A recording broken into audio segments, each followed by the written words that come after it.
वबिल्लाहि तौफीक।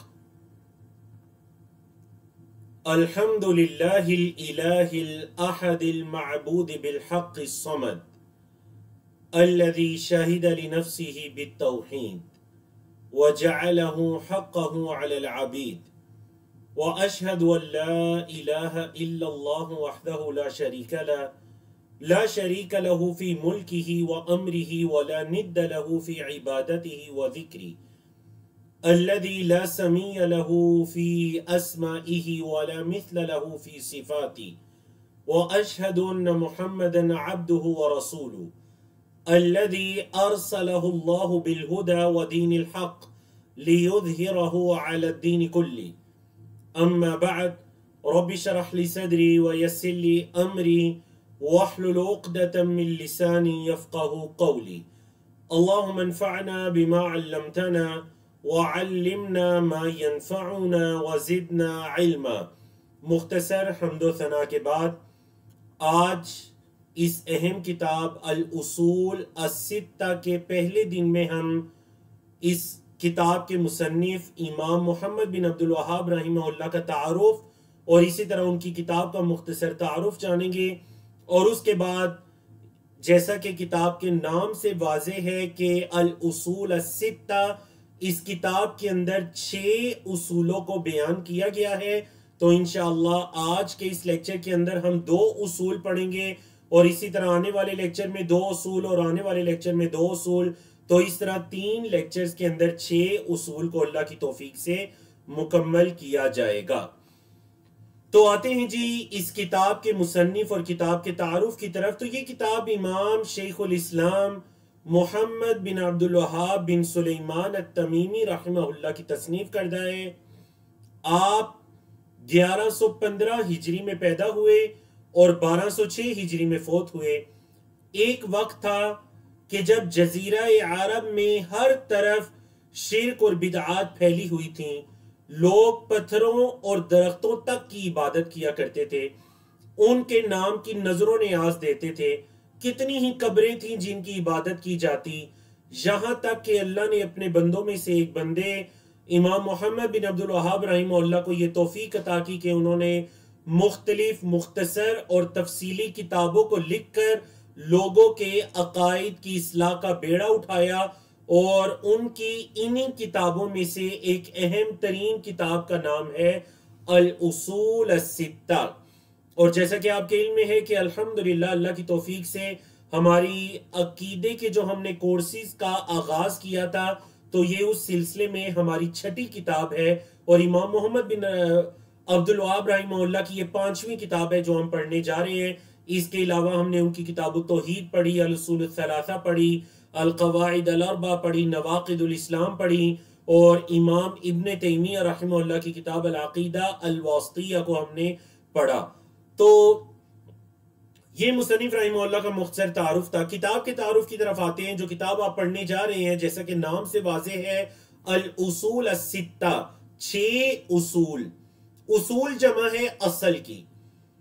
अरबी जुबान में असल कहते हैं जो किसी दरख्त की जड़ होती है उसको कहते हैं असल। बोले जी, दरख्त की जो जड़ होती है उसको क्या कहते हैं? असल। अब देखिए, ये जो दरख्त की जड़, उसकी बेसिक, उसकी असल होती है, अगर ये मजबूत है तो वो दरख्त भी बड़ा मजबूत होगा। और कुरान मजीद के अंदर भी ये लफ्ज इस्तेमाल हुआ। अल्लाह रब्बुल इज्जत ने जहां पर खजूर के दरख्त की मिसाल को बयान किया तो अल्लाह रब्बुल इज्जत ने क्या फरमाया? अस्लुहा साबितुन व फरउहा फिस समा। तो अल्लाह ने दर हकीकत खजूर के दरख्त को मिसाल दी मोमिन के साथ, कि मोमिन की मिसाल भी है जी खजूर के दरख्त की तरह की, कि इसकी जो अकीदा होता है, जड़ होती है, वो बड़ी मजबूत होती है। व फरउहा फिस समा, और इसकी शाखें आसमान तक बुलंद होती है। इसका अमल, इसका मुकाम मर्तबा जो ये अमाल करता है, जिन अखलाकियात को अपनाता है, वो बड़े बुलंद होते हैं। और इसकी अखलाक बड़ी, इसकी जो बुनियाद और जड़ और असल होती है वो बड़ी मजबूत होती है। अल्लाह अकबर। तो याद रखिएगा, जब भी आपको अरबी किताबों के अंदर असल का लफ्ज मिले या उसूल का लफ्ज मिले तो जान लीजिएगा कि बात अहकाम व मसाइल की नहीं हो रही, अखलाकियात की नहीं हो रही, बात हो रही है अकायद की। तो हमारा भी ये कोर्स अकीदे से ताल्लुक रखता है, तो इसी वजह से किताब का नाम भी क्या कहलाया, अल उसूल सित्ता, 6 उसूल, 6 बुनियादें, 6 जड़ें, 6 बेसिक्स। तो ये इस किताब का मुख्तसर तारुफ है। तो आज इंशाअल्लाह हम अल अस्लुल अव्वल और अल अस्लुल सानी, दो जो हमारी पहली और दूसरी असल होगी, इंशाअल्लाह हम उसको पढ़ने जा रहे हैं। और फिर इसी तरह तीसरी चौथी आने वाली मुलाकात में, और उसके बाद आखिरी दिन में इंशाअल्लाह 5वीं और 6ठी असल को पढ़ा जाएगा। और यही 6 उसूल आपकी इस किताब का मौजू है। तो चलते हैं जी पहली असल की तरफ। इमाम साहब रहिमहुल्लाह ने अपनी किताब का आगाज किया अल्लाह के नाम से, ये कहकर के बिस्मिल्लाहिर्रहमानिर्रहीम। और आप देखते हैं कि अक्सर उलमा मुसन्निफीन, अल्लाह के नेक बंदे अपनी तहरीरों का आगाज अल्लाह के नाम से करते हैं। ये 2 वजूहात की बिना पर। पहली वजह, अल्लाह की किताब की इत्तिबा करते हुए, क्योंकि अल्लाह रब्बुल इज्जत ने भी अपनी किताब के अंदर सूरतों का आगाज बिस्मिल्लाहिर्रहमानिर्रहीम से किया, सिवाय सूरतुल, हाँ जी, सिवाय की सूरत के सूरतुल बराआ या फिर सूरतुल तौबा। इसे ही सूरत के अलावा कुरान मजीद के अंदर भी सूरतों का आगाज किससे किया गया, बिस्मिल्लाहिर्रहमानिर्रहीम के साथ। तो पता चला अल्लाह के नाम से किताबों का, रसाइल का, चाहे वो मुख्तसर किताबें हैं, तफसीली किताबें हैं, तहरीरें हैं, हत्ता कि आपका लेटर है, खत है, उसका आगाज अल्लाह के नाम से करना, इसमें अल्लाह की किताब की इत्तिबा है। और दूसरी वजह है अल्लाह के रसूल सल्लल्लाहु अलैहि वसल्लम की इत्तिबा, क्योंकि अल्लाह के रसूल सल्लल्लाहु अलैहि वसल्लम ने जब मुख्तलिफ बादशाहों को खत लिखे, कैसरो किसरा को लिखे, मुख्तलिफ बादशाहों को खत लिखे, तो अल्लाह के रसूल सल्लल्लाहु अलैहि वसल्लम ने भी उनका आगाज किया था जी बिस्मिल्लाहिर्रहमानिर्रहीम से, अल्लाह के नाम से जो बड़ा मेहरबान और रहम करने वाला है। तो आपके इल्म में है कि लफ्ज अल्लाह ये अल्लाह रब्बुल इज्जत का जाती नाम है, और ये जो लफ्ज है अरबी जुबान में ये निकला है आलिहा या लहू से, इला से। इला का मतलब होता है माबूद। तो पता चला लफ्ज अल्लाह का क्या मतलब है, माबूद, यानी जिसकी इबादत की जाए। लफ्ज अल्लाह का मतलब वो जात जिसकी इबादत की जाए। तो मतलब ये कि कोई अल्लाह पर तो ईमान रखता है लेकिन एक अल्लाह की इबादत नहीं करता, बल्कि अल्लाह की इबादत में दूसरों को भी शरीक समझता है। तो पता चला अल्लाह पर ईमान लाना तो दूर की बात है, वो लफ्ज अल्लाह के मफहूम को भी नहीं समझा। अगर लफ्ज अल्लाह को भी समझ जाता तो अल्लाह के साथ किसी और की इबादत ना करता। अल्लाह। और उसके बाद अल्लाह की 2 सिफात को जिक्र किया गया, अर्रहमान और अर्रहीम। अर्रहमान और अर्रहीम। अर्रहमान मुबालगे का माना है बहुत रहम करने वाला। अरबी जुबान के अंदर ऐसे अल्फाज जिनके आखिर पर आप अलीफ और नून देखते हैं, ऐसी सिफात के अंदर मुबालगा पाया जाता है। बहुत मेहरबान। इसी वजह से जब आप बिस्मिल्लाह का तर्जुमा करते हैं तो आप क्या कहते हैं जी, शुरू अल्लाह के नाम से जो बहुत मेहरबान। बोले शुरू अल्लाह के नाम से जो बहुत मेहरबान। तो ये बहुत असल में ये जो अल्फाज है ना, ये मुबालगे का सीगा है। तो ये बहुत पर दलालत करते हैं, मतलब बहुत रहम करने वाला है, बहुत मेहरबान है। और रहीम, लफ्ज और रहीम में तसलसल का माना है कि वो मुसलसल रहम करने वाला है। एक तो बहुत रहम करने वाला है और मुसलसल रहम करने वाला है। अल्लाह। उसके बाद मुसन्निफ रहमहुल्लाह ने 6 उसूल से पहले उन्होंने जो किसी भी किताब के शुरू में, किताबचे के शुरू में तमहीद होती है, तमहीद। तमहीद असल में किसी भी किताब को समझने का काम देती है। अगर आपने किसी भी किताब को समझना है तो आप क्या करते हैं, किताब के शुरू के अंदर जो तमहीद होती है, या जिसे आप उर्दू में पेश लफ्ज कहते हैं या मुकद्दिमा कहते हैं, आप शुरू के अंदर वो पढ़ लेते हैं, आपको उस किताब के बारे में पता चल जाता है कि इसके अंदर क्या कुछ है। तो मुसन्निफ रहमतुल्लाह ने ये जो अल्फाज जिक्र किए ना, मिन से लेकर अल कलील तक, ये तमाम अल्फाज हैं तमहीद के तौर पर। मुसन्निफ रहमतुल्लाह फरमाते हैं मिन अअजबिल उजाबी व अकबरिल आयातिद दालति अला कुदरतिल मलिकिल गल्लाब। पहले अरबी इबारत सुन लीजिए, उसके बाद तर्जुमा और तशरीह की तरफ आते हैं। मिन अअजबिल उजाबी व अकबरिल आयातिद दालति अला कुदरतिल मलिकिल गल्लाब सित्ततु उसूलिन बय्यनहा अल्लाहु तआला बयानन वादिहन लिल अवामी फौक मा यज़ुन्नु ज़ान्नून सुम्मा बअद हाज़ा गलत फ़ीहा कसीरुन मिन अज़कियाइल आलमी व उक़लाइ बनी आदम इल्ला अक़ल्लल क़लील। जी, तो क्या है मिन अअजबिल उजाब। मुसन्निफ रहमतुल्लाह फरमाते हैं कि बड़ी ताज्जुब वाली बातों में से है। असल में यहां जो ताज्जुब है हमारी उर्दू के ताज्जुब की तरह नहीं है, बल्कि ये ताज्जुब पसंदीदगी के माना में है। आजब इसम तफदील है, मतलब बहुत ताज्जुब वाली, ऐसी चीज जिस पर जो आपको हैरान कर दे, ऐसी चीज जो आपके लिए काबिले हैरान हो। ना सिर्फ काबिले हैरान ताज्जुब वाली, बल्कि वो अकबरिल आयातिद दाल्ला, बल्कि जो बड़ी बड़ी निशानियां दलालत करने वाली हैं उनमें से है। अच्छा, किस चीज पर दलालत करने वाली निशानियां? अला कुदरतिल मलिकिल गल्लाब, उस अल्लाह बादशाह गालिब की कुदरत पर। अल्लाह रब्बुल इज्जत की दो सिफात, अल मलिक अल गल्लाब। मलिक जिस तरह के आप सूरतुल फातिहा में फरमाते हैं या कहते हैं मालिकी यौमिद्दीन, और एक किरात है मलिकी यौमिद्दीन।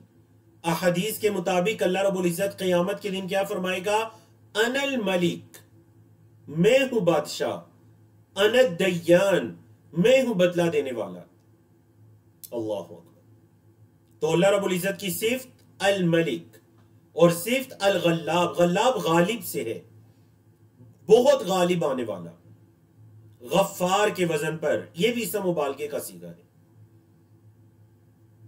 सूरत यूसुफ में है ना, वल्लाहु गालिबुन अला अम्री। अल्लाहु अकबर। सलीस तर्जुमा सुनिए कि जो बड़ी काबिल ताज्जुब बात है और उस अल्लाह बादशाह गालिब की कुदरत पर दलालत करने वाली बड़ी निशानियों में से है, वो क्या है?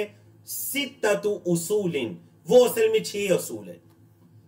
6 उसूल जो अल्लाह की कुदरत की निशानियों पर भी दलालत करने वाले हैं और बड़े काबिल ताज्जुब हैं ये 6 उसूल। बय्यनहा अल्लाह ताला, अल्लाह ताला ने इन 6 उसूलों को बयान किया। कैसे बयान किया? बयानन वादिहन, बड़े वाज़े तरीके से बयान किया। लिल अवाम, अवाम के लिए, लोगों के लिए अल्लाह ने बड़े वाज़े अंदाज में इन 6 उसूलों को बयान किया। फौक मा यज़ुन्नु ज़ान्नून, मेरे और आपके गुमान से बढ़कर, गुमान करने वालों के गुमान से बढ़कर अल्लाह रब्बुल इज्जत ने इनको खोल कर वाज़े करके बयान कर दिया। तो किताब का मौजू आपको समझ आ रहा है ना, तमहीद से, मुकद्दिमे से, कि अल्लाह की कुदरत पर जो बड़ी निशानियां दलालत करने वाली हैं उनमें से 6 उसूल हैं जो अल्लाह रब्बुल इज्जत ने इन 6 उसूलों को बड़ा वाज़े अंदाज में बयान किया लोगों के लिए। गुमान करने वालों के गुमान से बढ़कर अल्लाह रब्बुल इज्जत ने उनको वाज़े किया। लेकिन फिर क्या हुआ? सुम्मा बअद हाज़ा, फिर इसके बाद गलत फ़ीहा कसीरुन, बहुत से लोगों ने इसमें खता की, गलती की। मिन अज़कियाइल आलम, इस आलम, इस दुनिया के अज़किया में से, इस दुनिया के अज़किया में से, व उक़लाइ बनी आदमा, और बनु आदम के जो बड़े ज़हीन फतीन अज़किया असल में ज़की उनकी जमा है, ज़हीन के लिए लफ्ज इस्तेमाल होते हैं। उक़ला आकिल की जमा है, अक्ल रखने वाला। आलम इस दुनिया, मतलब इस दुनिया के जो ज़हीन लोग हैं उनमें से, और आदम की औलाद में से जो बड़े अकल वाले लोग हैं ना, उनमें से बहुत सारे लोगों ने, अक्सर लोगों ने इनको समझने में गलती की, इल्ला कल्लल कलील, सिवाय थोड़े लोगों के। हाँ जी, थोड़े लोग थे जिन्होंने गलती नहीं की, अक्सर लोगों ने इसको समझने में गलती की। अल्लाह अकबर। मुकद्दमे की समझ आ गई आपको? ये थी जी तमहीद। 6 असूल बयान करने से पहले इमाम साहब ने बता दिया कि ये 6 असूल, ये बड़े हैरान कुन 6 असूल हैं, और अल्लाह की जो बड़ी निशानियां हैं ये उन पर दलालत करने वाले हैं जिनको अल्लाह ने अपनी किताब में खोल कर बयान किया। लेकिन इमाम साहब ने साथ ये भी बता दिया कि समझने वालों ने इनको समझने में बड़ी गलती की, अक्सर लोगों ने। अल्लाह। तो याद रखिएगा ये जो लाइन है ना, सेकंड लास्ट, गलत फीहा कसीरुन, बहुत ज्यादा लोगों ने इसमें गलती की, खता की। मिनत किया इला आलमी व क़लाई बनी आदम। तो अल्लाह के रसूल सल्लल्लाहु अलैहि वसल्लम की उम्मत में से कम लोग होंगे जो हिदायत पर कायम होंगे, और ज्यादा लोग होंगे जो गुमराही की तरफ जाने वाले होंगे। कुरान मजीद के अंदर इस मफहूम को कई एक मुकामात पर बयान किया गया, कई एक मुकामात पर। व अक्सरुहुम ला याकिलून व अक्सरुहुम ला यहतदून, अक्सर लोग हिदायत नहीं पाते, अक्सर लोग इल्म नहीं रखते, अक्सर लोग अकल नहीं करते, अक्सर लोग ईमान नहीं लाते। और याद रखिएगा, कभी कोई इंसान इस चीज से धोखे में ना पड़े कि जी ये काम किस तरह गलत हो सकते हैं, ये तो बहुत बड़ी तादाद में लोग करते हैं। लोगों की कसरत किसी चीज के सही या गलत होने की दलील नहीं होती। आपने देखा नहीं कि बाज़ औक़ात एक गलत तरीका, कोई गलत इबादत का तरीका या गलत कोई अकीदा अक्सर लोगों के अंदर राइज हो जाता है, तो क्या अक्सर की अमल करने से वो दुरुस्त हो जाएगा? नहीं। अल्लाह ने फरमाया व क़लीलुम मिन इबादिय शुकूर, मेरे बंदों में जो शुक्र गुजार है ना वो हमेशा थोड़े होंगे। थोड़े होंगे जो हिदायत पर कायम रहेंगे, और अक्सरियत होगी जो गुमराही की तरफ जाएगी। तो इसी वजह से इमाम साहब ने कह दिया कि गलत फीहा कसीरुन, ज्यादा लोगों ने इनको समझने में गलती कर दी। किनको? इन 6 असूलों को। तो यकीनन अब इन 6 असूलों के बारे में तमहीदी कलिमात पढ़कर, सुनकर हमारे दिल में ख्वाहिश पैदा हुई होगी कि अब ये 6 उसूल जाने कि असल में ये 6 उसूल हैं क्या। तो आते हैं जिन 6 उसूलों की तरफ। सबसे पहला उसूल, अल अस्लुल अव्वलु, पहला उसूल क्या है? इखलासुद्दीन लिल्लाहि तआला वहदहु ला शरीक लहु, उस एक अल्लाह के लिए अपने दीन को खालिस करना, वो अकेला है, उसका कोई शरीक नहीं। दीन से मुराद यहां इबादत। और ये जुमला कहां से लेकर लिया गया? असल में ये जुमला कुरान मजीद की उस आयत से लिया गया, मुखलिसीन लहुद्दीन, अल्लाह के लिए दीन को खालिस करते हुए। तो अल्लाह के लिए दीन को खालिस करना मतलब अल्लाह के लिए इबादत को खालिस करना, उस एक अल्लाह के लिए जिसका कोई शरीक नहीं। ये है जी सबसे पहला उसूल। अब देखिए, अल्लाह के लिए इबादत को खालिस करना, इसके ये खालिस करना असल में 2 तरीकों से है। अल्लाह के लिए इबादत को खालिस करना ये कितने तरीकों से है? 2। देखिए, जब मैं और आप अमल करते हैं ना, तो असल में मेरा और आपका अमल 2 चीजों का मजमुआ होता है। एक उसमें नियत शामिल होती है और एक जाहिरी अमल शामिल होते हैं। ऐसे ही है जी। जाहिरी अमल और नीयत, हर अमल इन दो चीजों से मिलकर बनता है। एक उस अमल को करते हुए आपके दिल की कैफियत क्या आती, नीयत, और दूसरा जाहिर। मजीद समझ सकते हैं कि इनमें से एक चीज दिखाई देती है, दूसरी दिखाई नहीं देती। नीयत किसकी कितनी खालिस है ये चीज दिखाई नहीं देती, हां जाहिरी अमल दिखाई देता है। एक बातिनी है, एक जाहिरी है। इन दोनों चीजों को अल्लाह के लिए खालिस करना, कोई भी अमल करते हुए नीयत को खालिस करना, नंबर 2 अमल को अल्लाह के लिए खालिस करना। मजीद समझिए बात को, शिर्क की दो किस्में हैं, शिर्के अकबर और शिर्के असगर। नबी करीम सल्लल्लाहु अलैहि वसल्लम ने फरमाया था, इन्ना अखवफ मा खाफु अलैकुम अश्शिर्कल असगर, बेशक सबसे ज्यादा मैं तुम पर जिस चीज का डर रखता हूं वो है शिर्के असगर। सहाबा ने पूछा, अल्लाह के रसूल सल्लल्लाहु अलैहि वसल्लम, वमा शिर्कुल असगर, जरा बताइए शिर्के असगर क्या है। आप सल्लल्लाहु अलैहि वसल्लम ने फरमाया, अर्रिया, शिर्के असगर असल में रियाकारी का नाम है। बोले जी, शिर्के असगर नाम है रियाकारी का। अल्लाह, इंसान की नीयत के अंदर फतूर आ जाए, मतलब अमल अल्लाह के लिए कर रहे हैं, सजदा अल्लाह के लिए कर रहे हैं, नमाज अल्लाह के लिए पढ़ रहे हैं, नीयत अल्लाह के लिए नहीं है, शिर्के असगर है। ये छोटा शिर्क है, ये शिर्के असगर है। अगरचे ये भी कबीरा गुनाह है, लेकिन ये शिर्के असगर है। दूसरी सूरत ये है कि जो अमल कर रहा है वो अमल ही गैरुल्लाह के लिए कर रहा है, मतलब सजदा अल्लाह के लिए होना चाहिए, गैरुल्लाह को सजदा कर रहे हैं, दुआ अल्लाह से होनी चाहिए, गैरुल्लाह से दुआएं मांग रहे हैं। अगर पूरा अमल ही गैरुल्लाह के लिए कर दिया तो ये हो जाएगा शिर्के अकबर। जाहिरी अमल गैरुल्लाह के लिए हुआ शिर्के अकबर, बड़ा शिर्क। जाहिरी अमल अल्लाह के लिए है, नीयत में फतूर आ गया, नीयत अल्लाह के लिए नहीं है, ये होगा शिर्के असगर, छोटा शिर्क। तो इमाम साहब ने जो कहा ना, इखलासुद्दीन लिल्लाह, अल्लाहु अकबर, तो पता चला कि हर तरह की इबादत को दोनों तरह से अल्लाह के लिए खालिस करना है। जाहिरी तौर पर भी कोई अमल गैरुल्लाह के लिए नहीं करना, और नीयत के एतबार से भी कोई अमल गैरुल्लाह के लिए नहीं करना।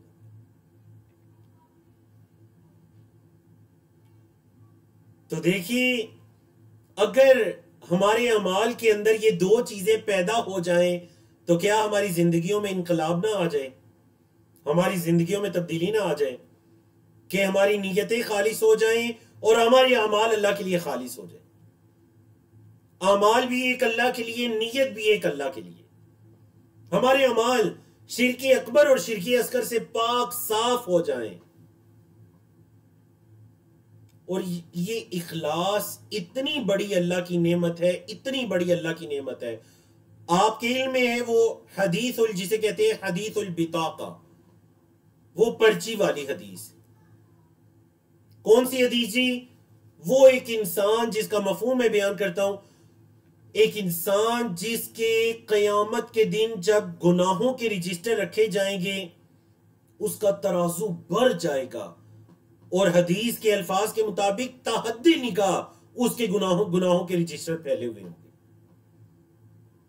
नेकियों वाले पल्ले में एक पर्ची रखी जाएगी, एक पर्ची रखी जाएगी, एक वर्का रखा जाएगा जिसके ऊपर कलमा तैयबा होगा, ला इलाहा इल्लल्लाह होगा, अल्लाहु अकबर। उसका नेकियों वाला पल्ला झुक जाएगा, गुनाहों वाला पल्ला ऊपर आ जाएगा। यह है इखलास। बोलिए, यह है इखलास। देखिए ना, इखलास था तो क्या हुआ? इखलास था तो एक पर्ची भी क़यामत के दिन उसको बचाने का बाइस बन जाए। क्यों? क्योंकि उस कलमा तैयबा में इखलास था। उस कलमा तैयबा के पढ़ने वाले ने अल्लाह के साथ भी किसी को शरीक नहीं ठहराया और उसकी नीयत भी बड़ी खालिस थी। यह फायदा है जी इखलासुद्दीन का। अल्लाह रब्बुल इज्जत हम सबको तौफीक अता करे। अपने अमाल के अंदर, अपनी नीयतों के अंदर इखलास को लाने की। ना सिर्फ इखलास बल्कि वह बयान उद्दिही, उसकी जिद को बयान करना। मतलब जिद होता है अपोजिट के माने में, मुतजाद के माने में। इखलासुद्दीन का जो अपोजिट है, इसका जो उल्ट है, मुतजाद है, अल्लज़ी हुवा शिर्कु बिल्लाह, जो अल्लाह के साथ किसी को शरीक ठहराना है। और जो हमने बयान किया शिर्के अकबर और शिर्के असगर से। इमाम साहब फरमा रहे हैं वह कौनो अक्सर कुरानी, और अक्सर कुरान का होना फी बयान हादल असल, इस असल के बयान करने में। आपका कुरान जो अक्सर है वो इसी किस्म को बयान करने वाला है। मिन वजूहिन शत्ता, कई एक तरीकों से।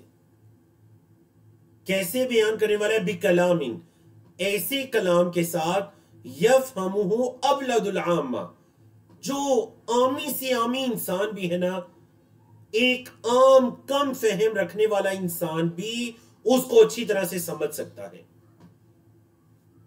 कुरान मजीद ने इस तरह से इस असल को, मतलब एक अल्लाह की इबादत करने को बयान किया।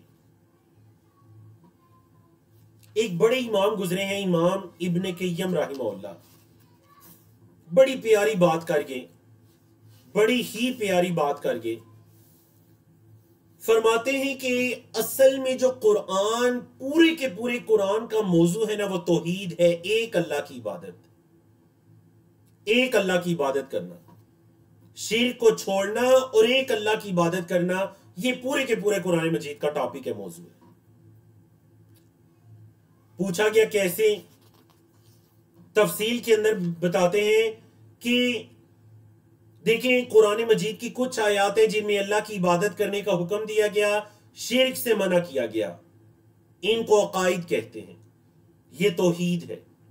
नंबर 2, कुरान मजीद की कुछ आयात ऐसी हैं जिनके अंदर तौहीद पर चलने वाले के बदले को बयान किया गया जन्नत की सूरत में, और शिर्क पर चलने वाले के अंजाम को बयान किया गया जहन्नम की सूरत में। तो पता चला जो जन्नत जहन्नम के तज़किरे हैं उसकी असल में बेसिक भी अल्लाह की तौहीद है। नंबर 3, गुज़िश्ता अक़वाम के वाक़यात को बयान किया गया। अब देखिए, जो वाक़यात बयान किए गए तो ये बताया गया कि गुज़िश्ता अक़वाम में से जो अल्लाह की तौहीद पर कारबंद थे, एक अल्लाह की इबादत करने वाले थे, वो इस दुनिया के कामयाब तरीन इंसान ठहरे। तो गोया वो भी तौहीद है। और बताया गया जिन कौमों पर अल्लाह का अजाब आया, उन्होंने अल्लाह या उसके रसूलों की नाफरमानी की, शिर्क की तरफ गए, अल्लाह की नाफरमानी की तरफ गए, अल्लाह की तौहीद पर कायम नहीं रह सके। तो गोया कि यह भी तौहीद से ताल्लुक रखता है। तो इस वजह से इमाम साहब क्या फरमाते हैं, पूरे के पूरे कुरान मजीद का मौजू जो है असल में वो अल्लाह की तौहीद का बयान और शिर्क की नफी करना है। तो इस वजह से इमाम साहब ने भी क्या फरमा दिया कि अक्सर कुरान मजीद इस असल को बयान करता है कई तरीकों से और ऐसे कलाम से कि आम से आम इंसान भी उसको समझ सकता है। फिर फरमा रहे सुम्मा, फिर लम्मा सारा अला अक्सरिल उम्मा, जब अक्सर उम्मत पर हो गया, क्या हो गया? मा सारा, जो कुछ हुआ। देखिए, फिर अक्सर उम्मत जिन कामों में पड़ गई तो क्या हुआ? अज़हर लहुमुश शैतानु अल इखलास फी सूरति तनक्कुसिस सालिहीन, शैतान ने उनके लिए जाहिर किया इखलास को। कैसे जाहिर किया? फी सूरति तनक्कुसिस सालिहीन, सालिहीन की तनक्कुस की सूरत में, व तकसीर मिन हुकूफी हुकूकिहिम, और उनके हकूक की तकसीर की सूरत में। बात को समझिए, इस किताब के मुसन्निफ असल में कहना ये चाह रहे हैं कि अगर आप किसी इंसान को ये कहें कि देखें ये अल्लाह का नेक बंदा था, अगर वो अल्लाह को छोड़कर किसी बंदे की इबादत कर रहे हैं, उसके सामने मुनाजात कर रहे हैं, उससे मांग रहे हैं, उसको पुकार रहे हैं, या उसके नाम की नजरों नियाज दे रहे हैं, उसके सामने सजदा कर रहे हैं, और आप उसको मना करते हैं कि आप ये काम ना करें, तो वो आगे से फौरन आप पर क्या फतवा लगाएगा? फतवा आप पर ये लगाएगा कि जी असल में आप जो है ना वो अल्लाह के नेक बंदों के मुनकिर हैं, अल्लाह के नेक बंदों की ताजीम करने वाले नहीं हैं। बताइए ऐसा होता है या नहीं? आप किसी को शिर्क से मना करें, वो आपको कहेगा जी आप तो गुस्ताख है असल में अल्लाह के औलिया के, ये अल्लाह के नेक बंदे थे और आप हमें इनकी इबादत करने से मना कर रहे हैं, तो असल में आप इनके इनकार करने वाले हैं, असल में आप इनके मुनकिर हैं, और तरह तरह की बातें। अल्लाह। तो इमाम सब ये फरमा रहे हैं कि शैतान ने उनके लिए इस तरह से मुज़य्यन कर दिया कि वो ये समझने लगे कि अगर हम इखलास की तरफ जाएंगे, मतलब अपनी इबादत को अल्लाह के लिए खालिस करेंगे, तो इससे अल्लाह के नेक बंदों की तौहीन लाजिम आएगी। हालांकि ऐसी तो कोई बात नहीं है। देखिए आज अगर कोई इंसान ये कहते हैं, और हर मुसलमान को ये कहना चाहिए जो अल्लाह पर ईमान रखता है, वो ये कहना चाहिए उसको कि एक अल्लाह है जो हमारी सुन सकता है, वो हाजत रवाई कर सकता है, वो हमारी जरूरत को पूरा कर सकता है। हमें उस अल्लाह को पुकारना चाहिए, उस अल्लाह से मांगना चाहिए। अल्लाह के हत्ता के अंबिया रसूल को भी ना पुकारा जाए। अंबिया रसूल अल्लाह के नेक बंदे थे, अल्लाह ने उन्हें अपनी रिसालत के लिए चुन लिया। इससे अंबिया रसूल के मुकाम मर्तबे में कोई कमी नहीं आएगी। मतलब इबादत को अल्लाह के लिए खालिस किया जाएगा, इससे अंबिया रसूल या अल्लाह के नेक बंदों के मुकाम मर्तबे में कोई कमी नहीं आएगी, जैसा कि आज उम्मत के अफराद ने समझ लिया। अगली इबारत सुनिए, वअज़हर लहुम शिर्क बिल्लाह फी सूरति महब्बत सालिहीन व अतबाइहिम।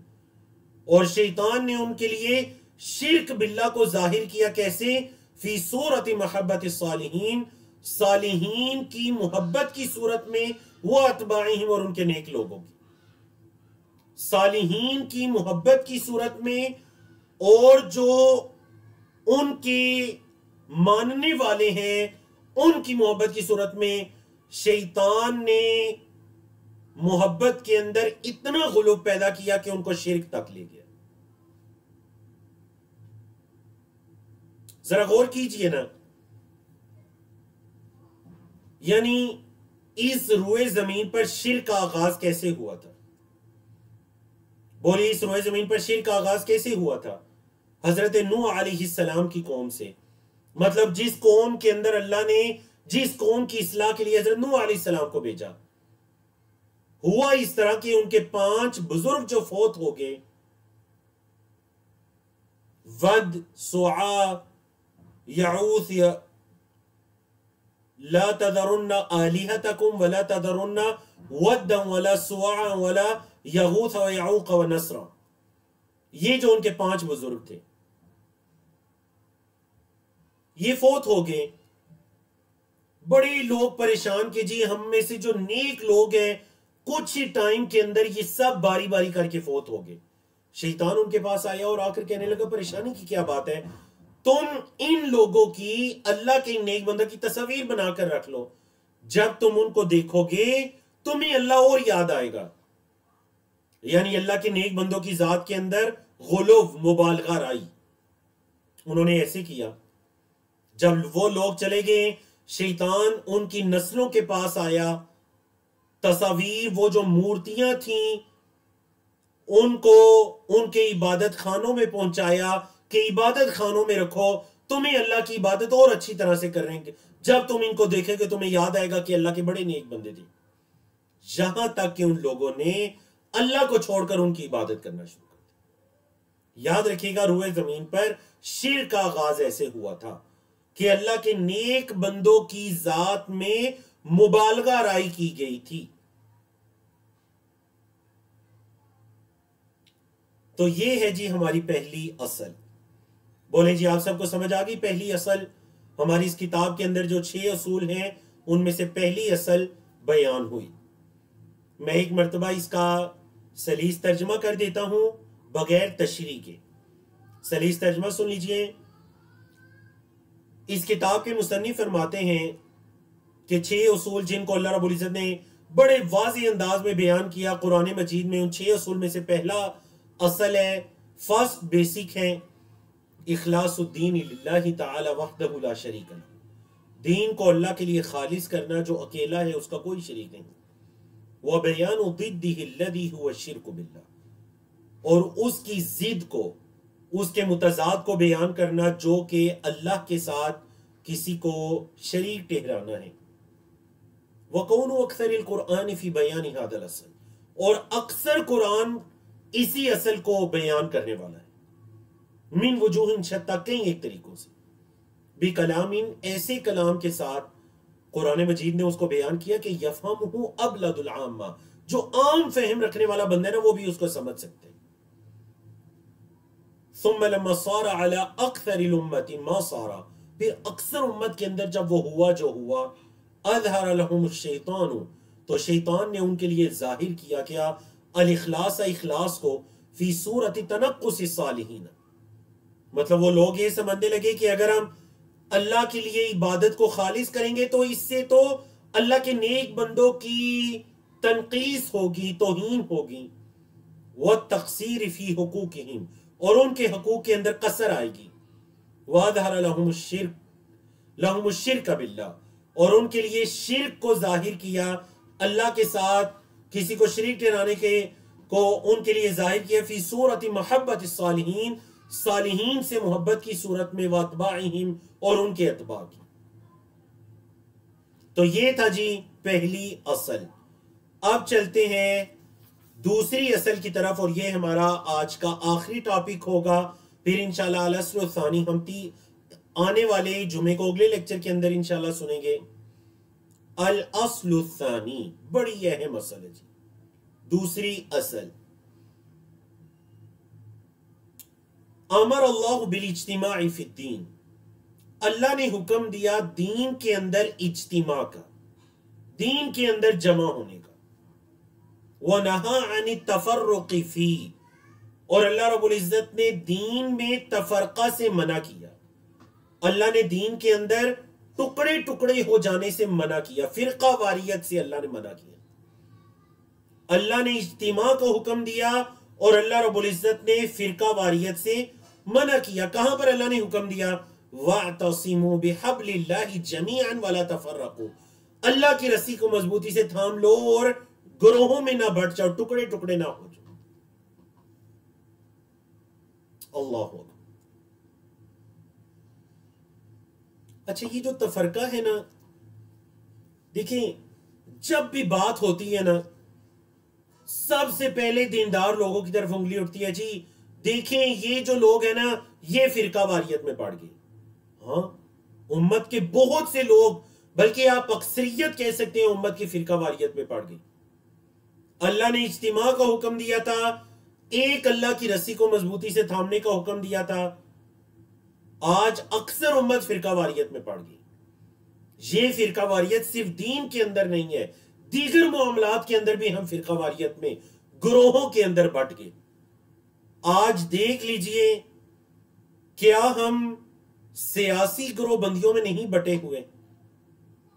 सियासी ग्रोहबंदियां, कि अगर सियासत के अंदर कोई किसी एक पार्टी को या एक तरह के लोगों को सपोर्ट करने वाला है, उसने दूसरी पार्टी के सपोर्टर से रिश्ता, नाता, ताल्लुक काट डाला, यह भी फिरका वारियत कहलाती है।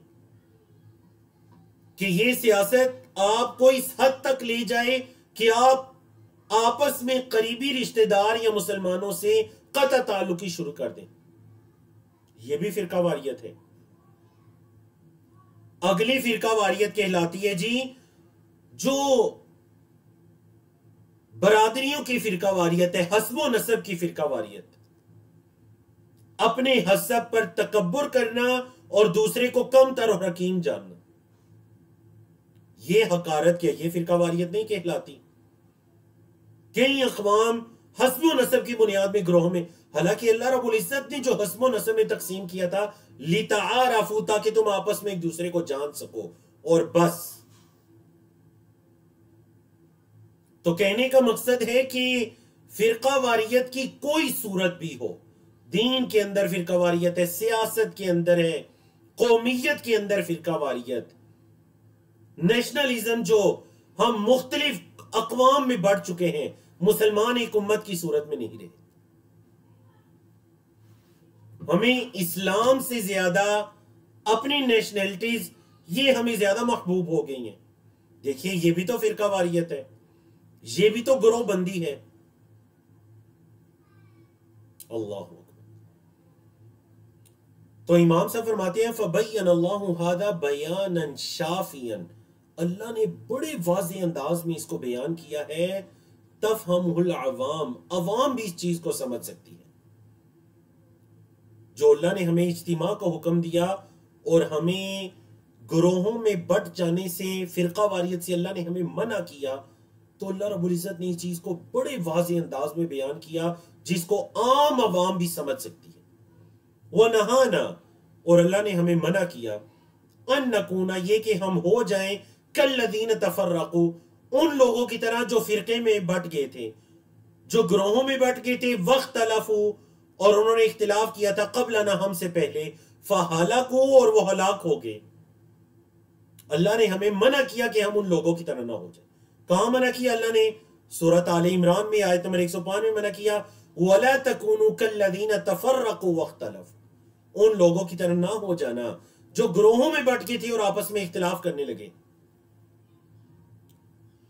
और सूरतुल अनआम की आयत नंबर 159 में फरमाया, इन्नल्लज़ीना फर्रकू दीनहुम, बेशक वो लोग जिन्होंने अपने दीन को टुकड़े टुकड़े कर डाला,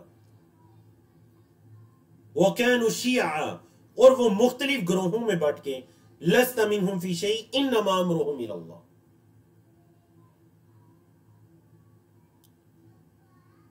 और नबी करीम सल्लल्लाहु अलैहि वसल्लम ने भी हदीस के अंदर हमारे लिए यही रहनुमाई की। यहां पर याद रखिएगा, अक्सर जब ये कहा जाता है कि जी देखें उम्मत के अंदर आपस में इख्तिलाफात हैं, तो कोई साहिब उठ के कहते हैं जी असल में नबी करीम सल्लल्लाहु अलैहि वसल्लम की हदीस है, इख्तिलाफ उम्मती रहमा, मेरी उम्मत के इख्तिलाफ भी रहमत है। तो याद रखिए नबी करीम सल्लल्लाहु अलैहि वसल्लम की ऐसी कोई हदीस नहीं है, आप सल्लल्लाहु अलैहि वसल्लम की ऐसी कोई हदीस नहीं है जिसमें आप सल्लल्लाहु अलैहि वसल्लम ने फरमाया हो कि मेरी उम्मत का इख्तिलाफ रहमत है। इख्तिलाफ रहमत कैसे हो सकता है? इख्तिलाफ तो अजाब है जिसके अंदर उम्मत पड़ चुकी है, और इख्तिलाफ से तो अल्लाह ने मना किया, तो अल्लाह रहमत से कैसे मना कर सकते हैं? तो ऐसी कोई हदीस नहीं है, ये मनगढ़ंत हदीस है, नबी करीम सल्लल्लाहु अलैहि वसल्लम की तरफ मंसूब है। अहदीस के सही जखीरे में ऐसी कोई हदीस नहीं है। नबी करीम सल्लल्लाहु अलैहि वसल्लम ने तो फरमाया था, अल्लाह ने तुम्हारे लिए 3 चीजों को पसंद किया और अल्लाह ने तुम्हारे लिए 3 चीजों को नापसंद किया। अल्लाह ने जिन 3 चीजों को तुम्हारे लिए नापसंद किया, वो 3 चीजें क्या हैं जी? उन 3 चीजों में से कीला वकाला व कसरत सुआली, और एक हदीस के मुताबिक कि कीलो काल, कसरत से सवाल करना और इख्तिलाफ करना। नबी करीम सल्लल्लाहु अलैहि वसल्लम ने फरमाया, वो चीज जिसने पिछली उम्मतों को हलाक किया था, वो चीज क्या थी? इख्तिलाफुहुम मअ अंबियाइहिम, उनका अपने अंबिया रसूल के साथ इख्तिलाफ करना। याद रखिएगा, असल ये है, बुनियाद बेसिक ये होनी चाहिए कि इख्तिलाफ नहीं होना चाहिए। लेकिन इंसान की फितरत है, अल्लाह रब्बुल इज्जत ने जिस फितरत पर पैदा किया इंसान को, इस फितरत के मुताबिक इख्तिलाफ हो जाता है। फिर ये सेकंड स्टेप है। फर्स्ट स्टेप क्या है जी? पहली चीज ये है कि इख्तिलाफ ना किया जाए। दूसरी चीज ये है कि अगर इख्तिलाफ हो जाए तो क्या किया जाए, है जी? तो फिर अल्लाह रब्बुल इज्जत ने उसका हल भी बता दिया। क्या फरमा दिया?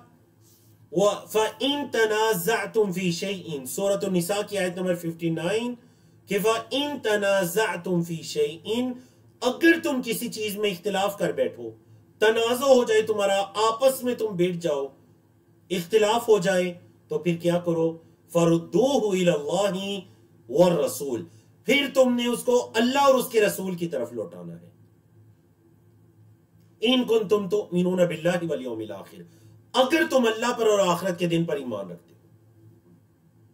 अगर तुम अल्लाह और आखिरत के दिन पर ईमान रखते हो तो फिर तुम इख्तिलाफ की सूरत में लौटाओ अल्लाह और उसके रसूल की तरफ। अल्लाह हो। आप देखें इस आयत की तफसीर पढ़िएगा, सूरत निसा आयत नंबर 59 59। इस आयत की तफसीर पढ़िएगा, क्या मतलब अल्लाह की तरफ और अल्लाह के रसूल की तरफ लौटाना।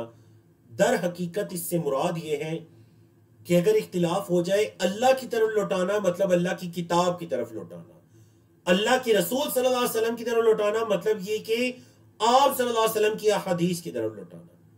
ये कुरान और सुन्नत, अल्लाह की किताब, नबी करीम सल्लल्लाहु अलैहि वसल्लम की हदीस, ये है असल में मेयार जिस पर रखेंगे हम अपने इख्तिलाफात को। देखिए आज हमसे गलती ये हुई ना कि अगर कुछ लोगों का आपस में इख्तिलाफ हो जाता है ना, तो वो ये नहीं देखते कि कुरान और सुन्नत किस तरफ है, बल्कि वो ये देखते हैं कि मेरी जो राय है या मेरा जो मौकफ है उसके लिए कुरान और सुन्नत की कौन कौन सी दलील को तलाश करूंगा और फिर उस दलील को अपनी इस राय के मुताबिक कैसे बनाऊंगा।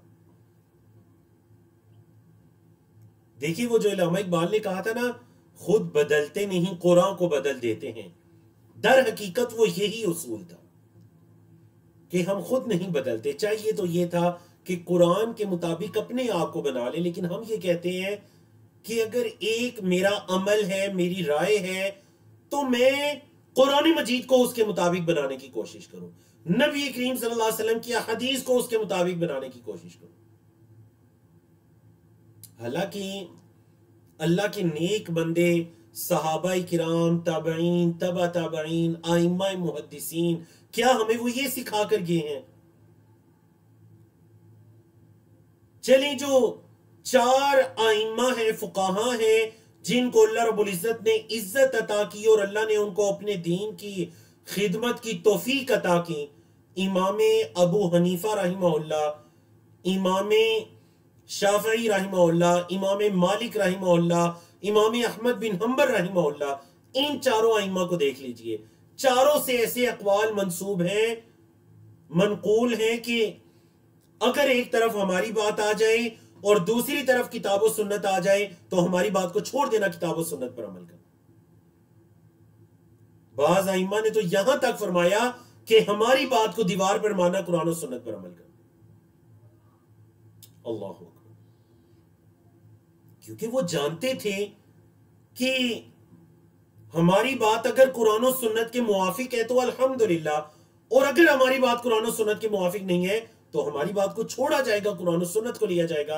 क्योंकि अल्लाह रब्बुल इज्जत ने कुरान मजीद में इख्तिलाफ की सूरत में जिसको मेयार और कसवटी करार दिया वो क्या है? फरुद्दूहु इलल्लाहि व रसूल, अल्लाह और उसके रसूल की तरफ लौटाओ, कुरान मजीद की तरफ, नबी करीम सल्लल्लाहु अलैहि वसल्लम की हदीस की तरफ। वज़करा, और अल्लाह ने यह जिक्र किया कि अन्नहु अमर अल मुस्लिमीन, अल्लाह ने मुसलमानों को हुक्म दिया है बिल इज्तिमाई फिद्दीन, दीन के अंदर इज्तिमा का, दीन के अंदर इज्तिमा को हुक्म दिया। वनहाहुम अन तफर्रुक़ फी, और दीन के अंदर फिरका वारियत से, तफर्रुक से मना किया है। व यज़ीदुहु वुदूहन मा वरदत बिही सुन्नतु मिनल अजबिल उजाबि फी ज़ालिका, और इस चीज को मजीद वाज़े कर देती है। क्या वाज़े कर देती है? मा वरदत बिही सुन्ना, सुन्नत जिस चीज को लेकर आई है, सुन्नत के अंदर जो कुछ आया ना नबी करीम सल्लल्लाहु अलैहि वसल्लम की हदीस में, वो इसको मजीद वाज़े कर देता है कुरान मजीद के इस बयान को। मिनल अजबिल उजाबि फी ज़ालिक, इतना सुन्नत इस चीज को वाज़े करती है ना कि जैसा कि एक काबिल ताज्जुब, हैरान कुन हद तक सुन्नत इस चीज को वाज़े करने वाली है।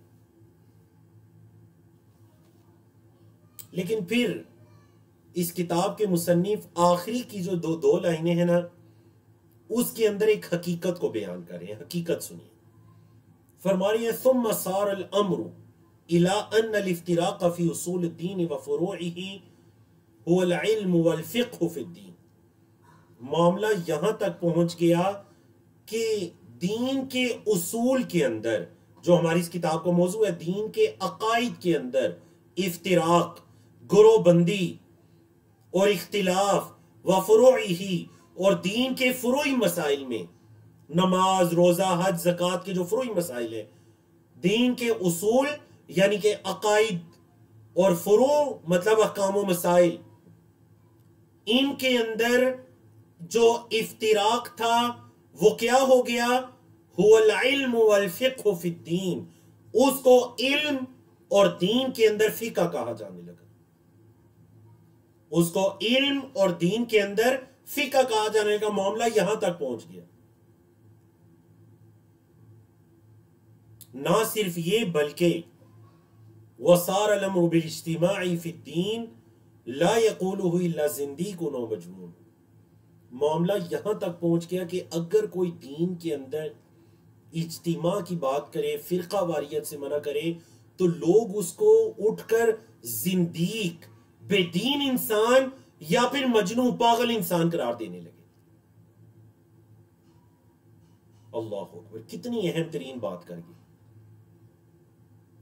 कि देखें, अगर किसी को कहा जाए अल्लाह के बंदे, एक तरफ कुरान मजीद की आयत है, एक तरफ आप अपनी तरफ से कोई बात कर रहे हैं, या किसी आलिम की कोई बात पेश कर रहे हैं, या किसी दीनदार बंदे की कोई बात पेश कर रहे हैं, तो वो आगे से क्या कहते हैं कि असल में ये जो मैं पेश कर रहा हूं ना, ये इल्म और फिका है। हालांकि ये तो इल्म और फिका नहीं है। देखिए, असल इल्म जो है ना, और असल जो फिका है, वो तो कुरान और सुन्नत के इल्म को कहते हैं। फिक अरबी जुबान में कहते हैं फहम को, समझ बूझ। जैसा कि अल्लाह के रसूल सल्लल्लाहु अलैहि वसल्लम ने फरमाया, मन युरिदिल्लाहु बिही खैरन युफक्किहु फिद्दीन, जिसके साथ अल्लाह खैर का इरादा करे, अल्लाह उसे दीन की फिका अता कर देता है, दीन की समझ अता कर देते हैं। ऐसे ही जी, तो फिक का लफ्जी मतलब क्या है? समझ बूझ, दीन का इल्म, दीन का फहम। आप किसी को जाकर इख्तिलाफ से मना करें, वो आगे से कोई कौल पेश करेगा और कहेगा देखें जी, ये है असल फिका और इल्म। उसको बताइए ये असल फिका और इल्म नहीं है। असल फिका, असल इल्म तो इज्तिमा है, इत्तिहाद है, आपस में एक होना है। आप एक तरफ से ग्रोहों में बांट रहे हैं और इसको इल्म करार दे रहे हैं, ये कैसा इल्म है? अल्लाह। तो ये था जी हमारा अल अस्लु सानी, दूसरी असल। एक मरतबा मैं इसका बामुहावरा तर्जमा कर देता हूं ताकि आप लोग इसको नोट भी कर लें। अल अस्लु सानी, दूसरी असल क्या है? अमर अल्लाह बिल इज्तिमाई फिद्दीन, अल्लाह रब्बुल इज्जत ने दीन के अंदर इज्तिमा को हुक्म दिया, व नहा अन तफर्रुक़ फी, और दीन में फिरका वारियत से मना किया। फबय्यन अल्लाहु हादा बयानन शाफियन, अल्लाह ने बड़े वाज़ेह अंदाज में इसको बयान किया। तफहमुहुल अवाम, जिसको अवाम भी समझ सकती है। व नहाना, और अल्लाह ने हमें मना किया, अन नकूना, ये कि हम हो जाएं, कल्लज़ीना तफर्रक़ू, उन लोगों की तरह जो ग्रोहों में बट गए थे, वख्तलफू क़ब्लना, और हमसे पहले उन्होंने इख्तिलाफ किया था, फ़हलकू, तो इस फिरका वारियत की वजह से और इख्तिलाफ की वजह से वो हलाक हो गए। वज़कर अन्नहु अमर अल मुस्लिमीन बिल इज्तिमाई फिद्दीन, और अल्लाह रब्बुल इज्जत ने मुसलमानों को दीन के अंदर इज्तिमा का हुक्म दिया। व नहाहुम अन तफर्रुक़ फी, दीन के अंदर फिरका वारियत से मना किया। व यज़ीदुहु वुदूहन, और इसको मजीद वाज़े कर देता है, मा वरदत बिही सुन्ना, जो सुन्नत के अंदर आया है, मिनल अजबिल उजाबि फी दालिका, जो कि इस बाब में बड़ी काबिल ताज्जुब बात है। सुम्मा सार अल अम्रु, फिर मामला यहां तक पहुंच गया कि ला अन्नल इफ्तिराक फी उसूल दीनी, के दीन के उसूल के अंदर जो इफ्तिराक है, व फुरूई, और उसके फुरू के अंदर जो इफ्तिराक और ग्रोहबंदियां और इख्तिलाफ, ये जो चीजें थी ना, हुवल इल्म वल फिक्हु फिद्दीन, वो दीन के अंदर इल्म और फिका कहलाने लगी। मामला बिल्कुल उल्ट हो गया। वसार अल अम्रु बिल इज्तिमाई फिद्दीन, और दीन के अंदर इज्तिमा की जो बात है, ला यक़ूलुहु, नहीं उसको कहता कोई, इल्ला ज़िंदीक़ुन व मजनून, मतलब जो दीन के अंदर इज्तिमा की बात करते हैं लोग उसे या तो जिंदीक, बेदीन इंसान समझते हैं, या फिर कोई मजनू इंसान समझते हैं कि ये हमें क्यों इख्तिलाफ से मना कर रहे हैं, क्यों हमें फिरका वारियत से मना कर रहे हैं, क्यों हमें इज्तिमा की तरफ बुला रहे हैं। तो अल्हम्दुलिल्लाह अल्लाह रब्बुल इज़्ज़त की तौफीक से हमने 2 उसूल को मुकम्मल पढ़ा। इंशाअल्लाह आने वाले सेशन के अंदर हम अल अस्लु सालिस और अल अस्लु राबे को पढ़ेंगे, तीसरी और चौथी असल, और इसी तरह उससे अगले सेशन के अंदर इंशाअल्लाह अल खामिस और अस्सादिस, पांचवी और छठी असल को पढ़ेंगे। अक़ूलु क़ौली हाज़ा अस्तग़फ़िरुल्लाह ली व लकुम व लिस्साइरिल मुस्लिमीन मिन कुल्लि ज़ंबिन व सल्लल्लाहु तआला अला नबिय्यिना मुहम्मदिन व अला आलिहि व सहबिहि अजमईन।